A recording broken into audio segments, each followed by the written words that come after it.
नमस्कार मित्रों। आज का हमारा विषय है बागेश्वर धाम सरकार चमत्कार कैसे करते हैं।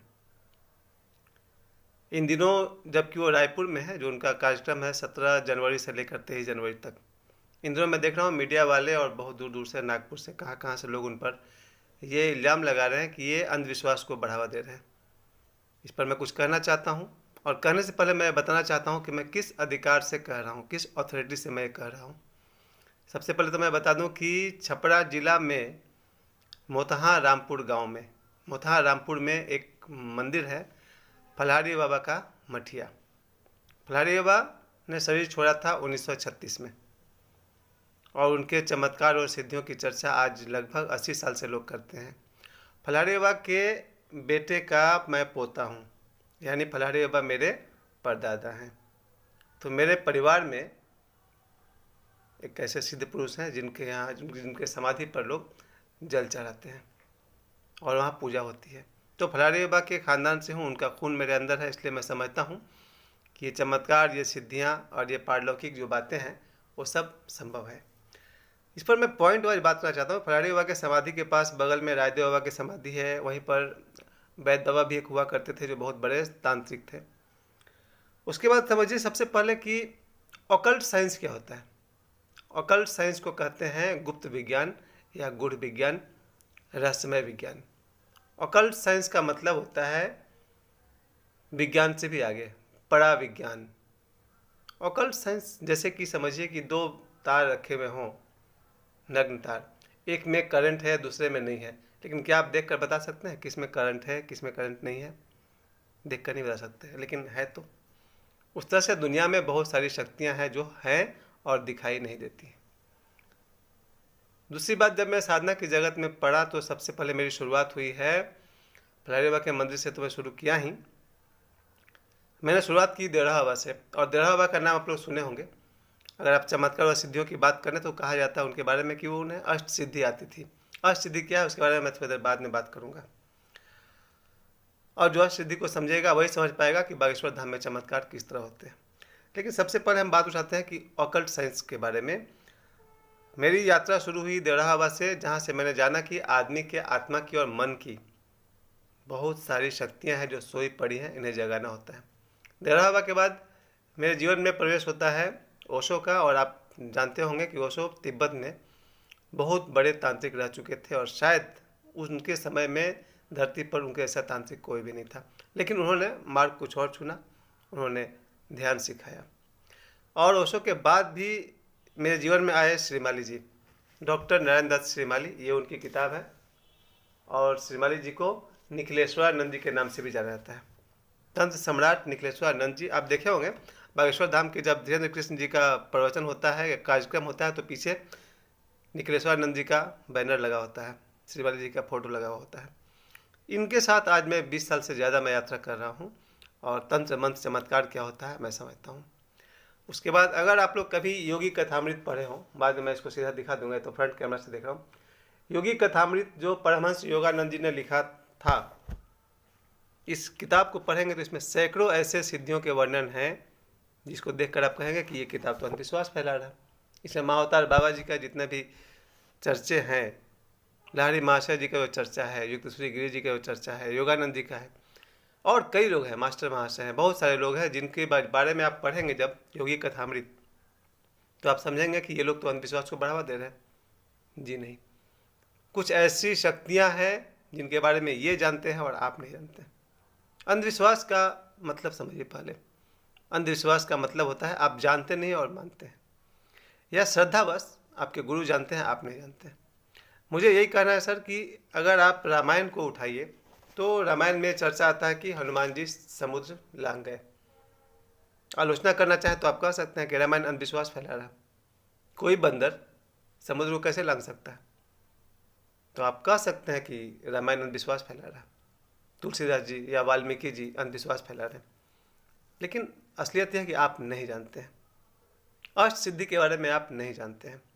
हनुमान चालीसा में कहते हैं कि माता सीता ने वरदान दिया था, अष्ट सिद्धि नवनिधि के दाता असबरदीन जानकी माता, कि जानकी माता ने हनुमान जी को यह वरदान दिया था कि आप अष्ट सिद्धि दे सकते हैं।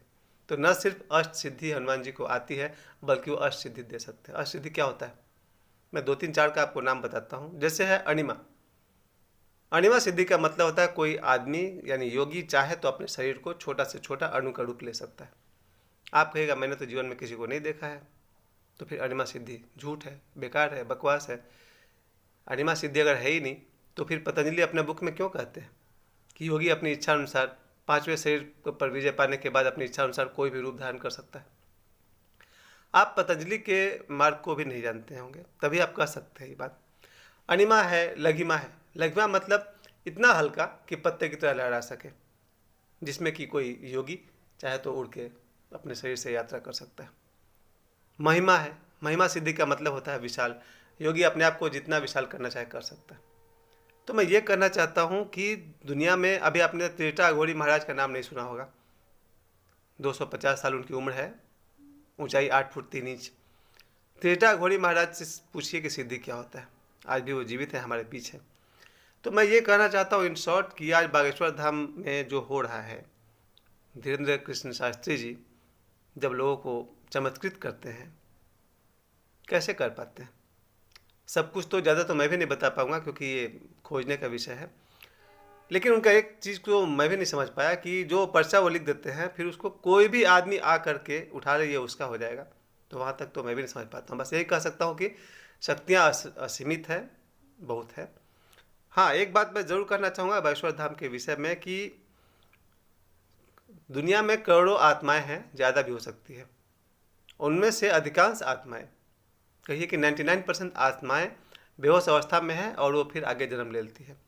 लेकिन कुछ आत्माएं रुक जाती है। ध्यान दीजिएगा, मैं इस वीडियो बनाने का मकसद मेरा वही है कि अगर 1% आत्मा भी रुक जाती है, जिनका अभी नए जन्म की तरफ कोई झुकाव नहीं है, उनमें से जो आत्माएं दूसरे का बुरा करना चाहती हैं उनको भूत प्रेत कहते हैं। इनका काम है दूसरे को परेशान करना, रोग बीमारी एक्सीडेंट मौत, ये सब करते रहती हैं। और कुछ आत्माएं जो शुभ आत्माएं हैं, जो दूसरे का भला करना चाहती हैं, उनको कहते हैं देवता। इसी हमारे आसपास जब आप वीडियो देख रहे होंगे मेरा, तो ये भी संभव है कि आपके आसपास में आत्माएं हैं, चाहे वो प्रेतात्मा है या देवात्मा है, मगर है। आदमी अकेला नहीं है, उसके आसपास बहुत सारी आत्माएं रहती है। ऐसा ओशो से मैंने सीखा है, मेरा अपना अनुभव नहीं है। तो मैं ये कहना चाहता हूँ कि बुरी आत्माएं वो हैं जो बुरा चाहती हैं, और अच्छी आत्माएं वो हैं जो लोगों का अच्छा चाहती हैं। आप ये देखिए कि ये नेकी क्या करते हैं। धीरेन्द्र कृष्ण शास्त्री जी जो अभी 27 साल के नौजवान हैं, आप देखिए कि ये आदमी का इंटेंशन क्या है। रोज सैकड़ों आदमी का भला करना, उनका दुख दूर करना। क्या कहेंगे आप इनको? अगर इनका संबंध इनके दादाजी से है, सन्यासी बाबा से है, या बागेश्वर धाम के बालाजी भगवान से है, तो ये लोग करते क्या है, ये लोगों का दुख दूर करते हैं। जो लोग उनके पास आए हैं, सरेंडर किए हैं, उनका दुख दूर करते हैं।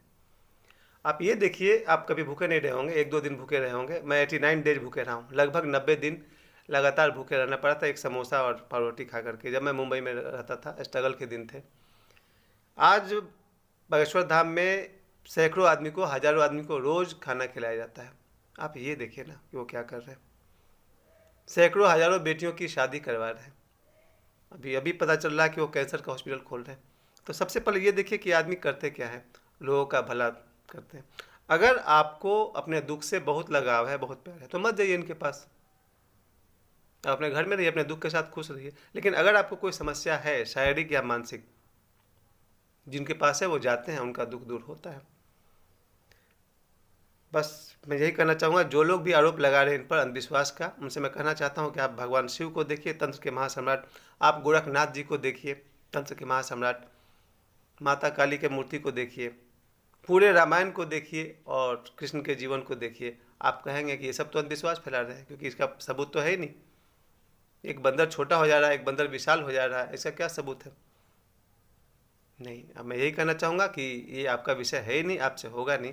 इस पर आप सर्च करेंगे तो भारत इस मामले में इतना महान रहा है, तिब्बत भी बहुत महान रहा है, कि भारत में विश्वामित्र मुनि ने एक ऐसा मंत्र आविष्कार कर दिया, गायत्री मंत्र का, जिसके प्रभाव से वैज्ञानिक भी वाकिफ़ हैं।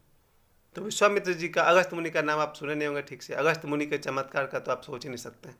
आज भी उनको जीवित गुरु माना जाता है। तो मैं ये कहना चाहता हूँ सर कि अभी रायपुर में जो आए हुए हैं धीरेन्द्र कृष्ण जी, तो इन पर जो भी आरोप लग रहे हैं, बड़ा मुझे बहुत खुशी है कि बहुत बहादुरी से डट कर ये हर चीज़ का जवाब दे रहे हैं। एक सीमा है, एक लिमिट है इनकी भी। पूछने वाले पूछते रहते हैं, लेकिन ये जो ऑकल्ट साइंस है, गूढ़ विज्ञान है, ये है, शक्तियाँ हैं, बुरी आत्माएं हमारे आसपास है, अच्छी आत्माएं हमारे आसपास है।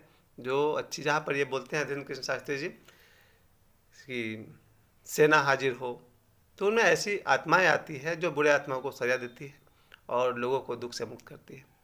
या और भी जो इनका इनर प्रोसेस है वो तो वही जाने। मैं यही कह सकता हूँ कि जो मैंने ओशो से सीखा है, जो अपने जीवन का अनुभव भी है, अच्छी आत्माएं हमारे आसपास है, बुरी आत्माएं हमारे आसपास है, और बागेश्वर धाम में दुखियों का दुख दूर होता है। ये लोग खाना खिला रहे हैं, गरीब बेटियों की शादी कर रहे हैं, भी बहुत कुछ करेंगे।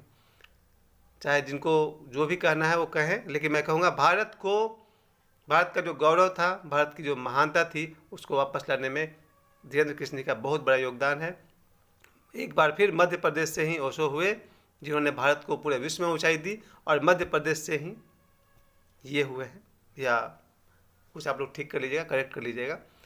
धीरेन्द्र कृष्ण जी ये फिर भारत को उसी ऊंचाई की तरफ ले जा रहे हैं। ये इंग्लैंड भी गए और दूसरे देश में भी मान सम्मान पाकर भारत का नाम ऊँचा करके आए हैं। आपका ज़्यादा समय नहीं ले सकता हूँ, लेकिन मैं इतना जरूर कहना चाहूँगा, ऑकल्ट साइंस है, अष्ट सिद्धि है, अच्छी बुरी आत्माएं हैं, और आपका दुख दूर हो सकता है। आगे मर्जी आपकी। आपको दुखों से प्यार है तो दुख के साथ रहिए, दुखों से छूटना हो तो आप भी धीरेन्द्र कृष्ण जी के पास जा सकते हैं। मेरी बहुत शुभकामनाएं हैं। मुझे गर्व है कि हमारे देश भारत में ऐसे नौजवान भी हैं।